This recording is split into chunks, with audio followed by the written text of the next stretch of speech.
पहिले से मनवा में लागता खोट, आ काहे न देत सब हमनी के वोट। आखिर हमन में का कमी बा, हमन के का बाउर बानी, हमन के वोट ना देता सब। एक बेर मोदी, दू बेर मोदी, अब बार बार मोदी।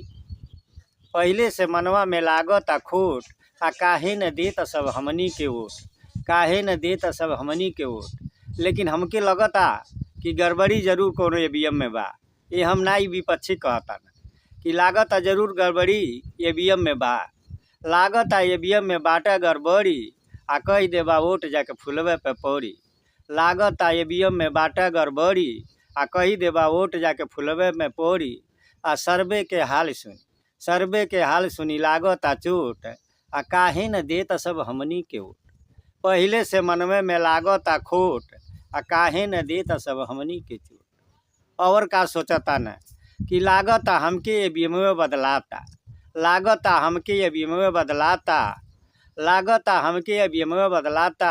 आ केहू पे भरोसा ना हमके जनाता, केहू पे भरोसा नहीं बा।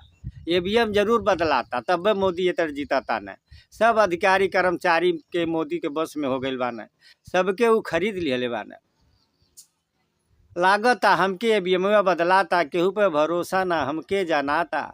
सबके खरीद लिहल दे के नी नोट, सबके खरीद लिहल दे के नी नोट। आ काहे न देत सब हमनी के वोट, काहे न देत सब हमनी के वोट। अब हम अपने ओर से एगो राय देता नी कि का कमी होता। कमी होता कि कहला कुमार खूब गरियावा भगवान के, आ राम के जना होई का होई इंसान के। अब विपक्षी की यह काम बा कि भगवान के खूब गरियावा। तमाम जने गरियावला, मौर्या जी गरियावला, और भी तमाम धुरंधर गरियावला, सज्जी ऋषि राम पे मिटावला। कहला कुमार खूब गरियावा भगवान के, राम के जना होई उ का होई इंसान के। यही से जनता में एक बात जान ली, चाहे वो कौनो धर्म के महापुरुष होख है, आ जब ओके गाली दे सब तो वास्तव में जनता पसंद नहीं करी। तो ऐसे कहल गई कि कहला कुमार खूब गरियावा भगवान के, आराम के जे होई ना का होई इंसान के। यही से जनता से, यही से वोटरे से पड़ता मोट। आ काहे न लोग देता हमनी के वोट, काहे न देता सब हमनी के वोट।